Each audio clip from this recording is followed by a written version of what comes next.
Oyna.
Halime!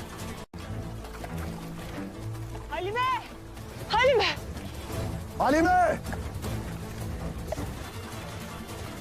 Halime! Yavrum neredesin? Halime! Halime!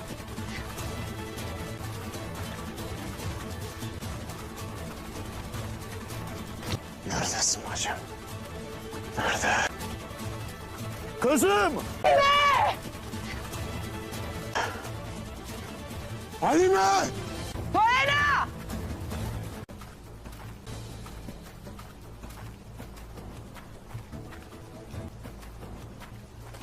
Beyim!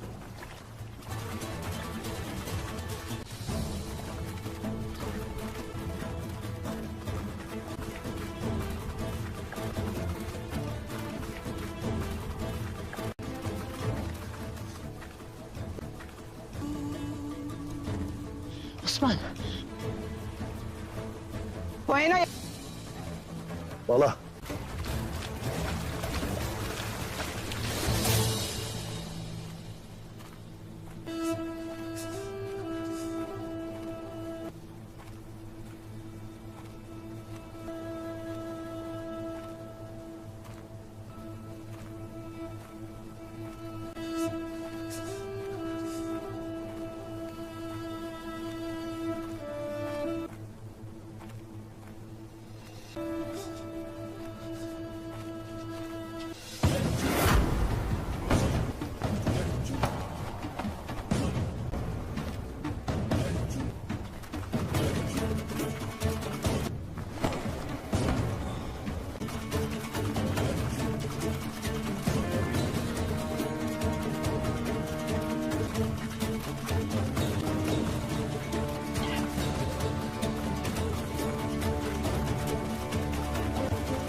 Baba. Halime! Halime! Osman Bey.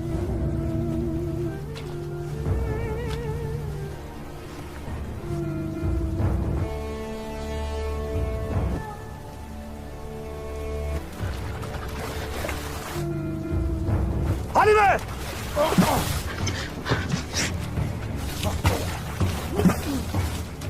Halime!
Goncam.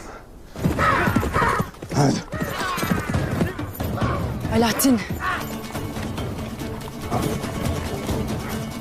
Goncam. Sade Alaaddin. Alaaddin! Alaaddin!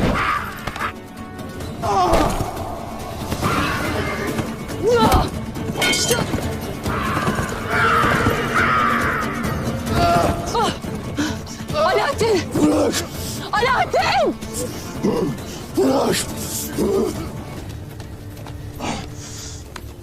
Hatun.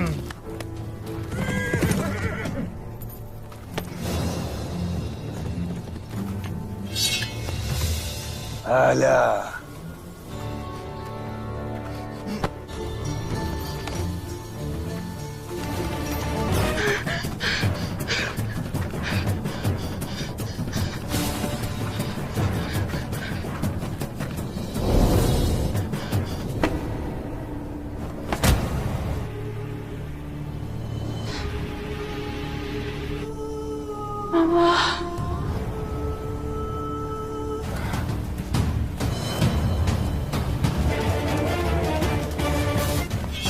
Bırak.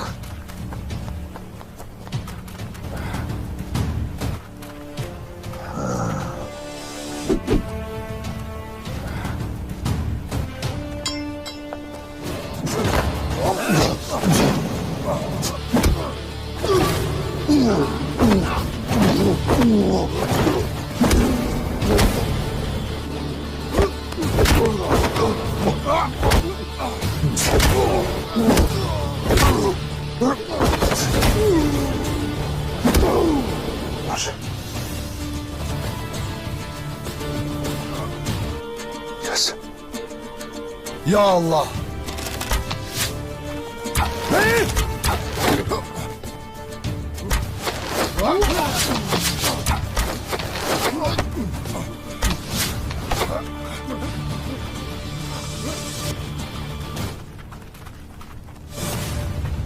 Yarkutay.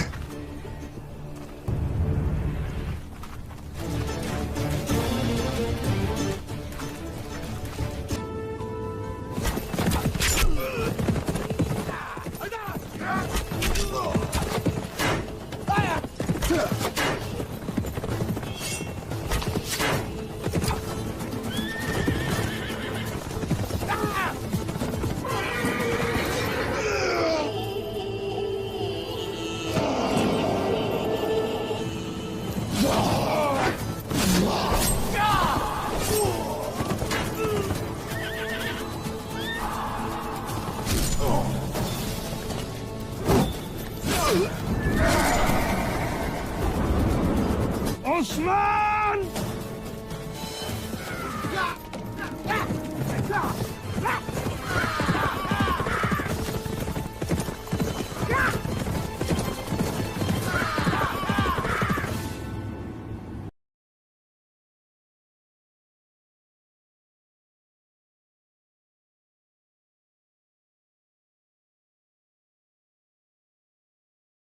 ये छोटे मोटे कारोबार हमें दलदल से नहीं निकाल सकते।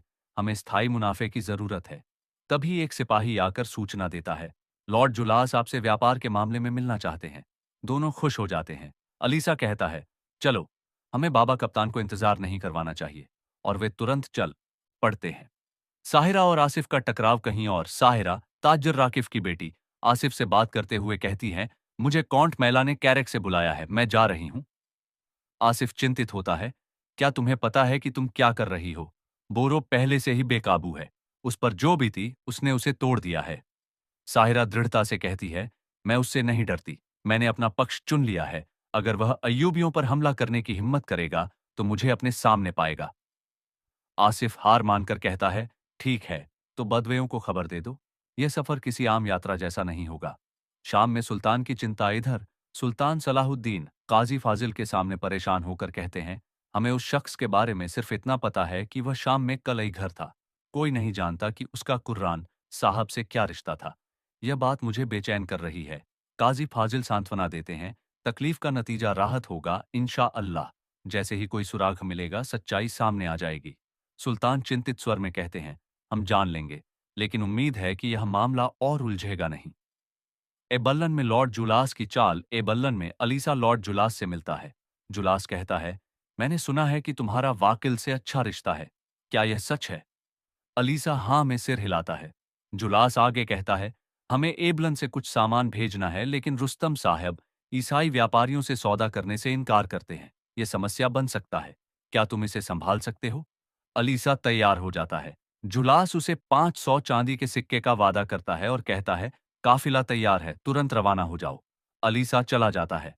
जंगल में रहस्यमय बुजुर्ग। जंगल में कारा तेगन और अलबेस एक रहस्यमय बुजुर्ग का पीछा करते हैं। वह बुजुर्ग अचानक गायब हो जाता है, फिर दूसरी जगह प्रकट होता है। कारा तेगन डर जाता है, ये क्या जादू है, कहाँ गया वह? अचानक बुजुर्ग उनके पीछे आकर खड़ा हो जाता है। कारा तेगन चिल्लाता है, तुमने रुस्तम साहब के बेटे को क्यों मारा? बुजुर्ग शांत स्वर में कहता है, हाँ, मैंने ही मारा। कारा तेगन गुस्से में उसे पकड़ना चाहता है, लेकिन वे दोनों दलदल में फंस जाते हैं। बुजुर्ग उन्हें बचाता है और कहता है, वक्त आ गया है, चलो। सुल्तान के सामने बुजुर्ग का इकबाल। अंत में सुल्तान के सामने बुजुर्ग को पेश किया जाता है। सुल्तान हैरान होकर पहचान लेते हैं, आगा अफंदी। बुजुर्ग मुस्कुराते हुए कहता है, मैंने कहा था हम फिर मिलेंगे। सुल्तान पूछते हैं, आपने वाकिल के बेटे को क्यों मारा? बुजुर्ग कुरान की आयत सुनाते हुए कहता है, और तुम उस बात पर कैसे सब्र करोगे जिसका तुम्हें इल्म नहीं? सुल्तान असमंजस में पड़ जाते हैं। नाजरीन, इसके साथ ही एपिसोड समाप्त होता है। अगले एपिसोड में मिलते हैं। वीडियो को लाइक करें, चैनल सब्सक्राइब करें और बेल आइकॉन दबाएं। दुआओं में याद रखें। अस्सलामु अलैकुम नाजरीन। इस एपिसोड की शुरुआत में हम देखते हैं कि बालन लॉर्ड जिलास, चातिल्युन और बोरो के साथ हसरान गांव की ओर देख रहा होता है। बोरो धीमी आवाज में कहता है, कुर्बानी के बाद जब इज्तिमाई दुआ होगी और लोग सुल्तान की मौजूदगी में देग में खाना हिला रहे होंगे, वही वक्त हमला करने के लिए सबसे बेहतरीन होगा। बालन जवाब देता है, हमला तभी शुरू होगा जब मैं खुद सुल्तान सलाहुद्दीन को निशाना बनाऊंगा। जैसे ही सुल्तान गिरेगा, चातिल्युन और लॉर्ड जिलास की सेनाएं हमला कर देंगी। चातिल्युन उत्तेजित होकर कहता है, मैं अब और इंतजार नहीं कर सकता, मैं उन्हें नेस्तो नाबूद करना चाहता हूं। बालन सख्ती से उसे रोकते हुए कहता है, खबरदार चातिल्युन, कोई भी देहाती अगर हम पर हमला नहीं करता तो उसे हाथ मत लगाना। चातिल्युन व्यंग्य में कहता है, आपके साथ हमला करना वाकई में बहुत बोरियत भरा है। लेकिन बालन दृढ़तापूर्वक बोलता है, हम यहां अपने किले की हिफाजत के लिए हैं। अगर हम सलाहुद्दीन को खत्म करने में कामयाब हो गए तो कई वर्षों तक कोई मुसलमान एबलन और कुद्स की ओर देखेगा भी नहीं। यह कहकर वह बोरो के साथ आगे बढ़ जाता है। उधर हसरान गांव में एक बच्ची झूला झूल रही होती है। उसी समय सुल्तान सलाहुद्दीन अपने साथियों के साथ गांव में दाखिल होते हैं। गांव वाले बड़े जोश और सम्मान से उनका इस्तकबाल करते हैं। सुल्तान विनम्रता से सबका शुक्रिया अदा करते हैं। एक बुजुर्ग आगे बढ़ते हुए कहते हैं, सुल्तान, आप हमारी तलवार हैं, हमारे मुहाफिज हैं, अल्लाह आपको लंबी उम्र दे। सुल्तान जवाब देते हैं, हम खैर और सलामती के साथ आए हैं। हमारी रिवायत के मुताबिक हम जंग से पहले यहाँ कुर्बानी और दुआ करने आए हैं। यही वह जगह है जहाँ जजक दस्ते के सिपाही तैयार हुए थे और वे अब हमारी फौज का हिस्सा हैं। फिर सुल्तान खलील से कहते हैं, कुर्बानियां लाओ। इस बीच कारा तेगन बच्चों में सिक्के बांट रहा होता है। सुल्तान के पीछे एक बड़ी तादाद में सिपाही हैं। दूसरी ओर कुद्स में सबीला विलियम के पास आती है और कहती है, अभी तक लॉर्ड गाय के बारे में कोई खबर नहीं मिली है। विलियम उसे तसल्ली देता है, शहजादी सब ठीक हो जाएगा, लेकिन सबीला अब कुछ भी छुपाना नहीं चाहती। वह कहती है, मैं बारडोन से बात छुपा नहीं सकती, अब चाहे जो हो जाए मैं बात करूंगी। शाम का वक्त। फातिमा खातून शमसा के पास आती हैं और उसका हाल पूछती है। उसी वक्त जमुर्द एक टोकरा लेकर आती है और कहती है, यह सुल्तान सलाहुद्दीन ने आपके लिए भेजा है। शमसा बेहद खुश हो जाती है। टोकरा खोलकर उसमें अंगूर देखती है और मुस्कुराकर कहती है, मुझे आज अंगूर की तलब थी, जैसे सुल्तान को इसका एहसास हो गया हो। फिर जमुर्द उसे एक खत देती है जिसमें लिखा होता है, मेरी खातून, मेरी हमसफ, सरदारों को एक करने निकले हैं, लेकिन क्या वो हमारी बात सुनेंगे? मुझे नहीं लगता। काजी जवाब देते हैं, मीठा बोलो ताकि मीठा सुनो। हमें उन्हें अपने मकसद से कायल करना होगा। बाय बोरा कहता है, हम मलिक मद्दूद के बेटे उमाज को भेजेंगे। वह एक चालाक शख्स है जो सच को झूठ और झूठ को सच में बदल सकता है। कारातेगन गुस्से में कहता है, कुछ नाम ऐसे हैं जो अफरा तफरी फैला सकते हैं। अगर वो नई सल्तनत की बात सुनेंगे तो अपनी फौजें इकट्ठा करके हम पर हमला कर देंगे। किले के बाहर बोरो सुल्तान से कहता है, हमने सुरंग के लिए जो जगह तय की है वहां दुश्मन की फौज पहरा दे रही है। सलाउद्दीन जवाब देता है, हमें किसी भी तरह उनसे निपटना होगा। कराकोश, मंजनिकों से हमला शुरू करो। जैसे ही मंजनिकों से दीवारों पर गोले गिरते हैं, बोरो और गोकबो अपने अपने दस्तों के साथ हमला कर देते हैं। तीरों की बौछार होती है और कई दुश्मनों का सफाया कर दिया जाता है। किले की ऊंचाई से मैला और चातिलन ये सब देख रहे होते हैं। मैला कहती है, सलाउद्दीन, तुम्हें जल्दी समझ आ जाएगा कि तुम्हारी सारी कोशिशें बेकार जाएंगी। क्या सलाउद्दीन की योजना कामयाब होगी? क्या मैला के जज्बात उसकी रणनीति को बदल देंगे? और क्या कुत्स के ये नए रिश्ते जंग को रोक पाएंगे? जाने के लिए जुड़े रहिए हमारे अगले एपिसोड के साथ। अस्सलाम वालेकुम नाजरीन। इस एपिसोड की शुरुआत होती है बालन, लॉर्ड जिलास, चातलन और बोरो के साथ, जो हसरान गांव की ओर देख रहे होते हैं। बोरो कहता है, कुर्बानी के बाद इज्तिमाई दुआ की जाती है। फिर पुरानी रवायत के मुताबिक सुल्तान देग में खाना हिलाते हैं। यही वो लम्हा होगा जब हमला करने का सबसे बेहतरीन मौका मिलेगा। बालन गंभीर लहजे में जवाब देता है, हमला तभी शुरू होगा जब मैं खुद सलाहुद्दीन को निशाना बनाऊंगा।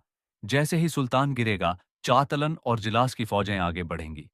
चातलन इस इंतजार से परेशान होता है और कहता है, मैं अब और इंतजार नहीं कर सकता, मैं उन सबको नेस्तो नाबूद करना चाहता हूं।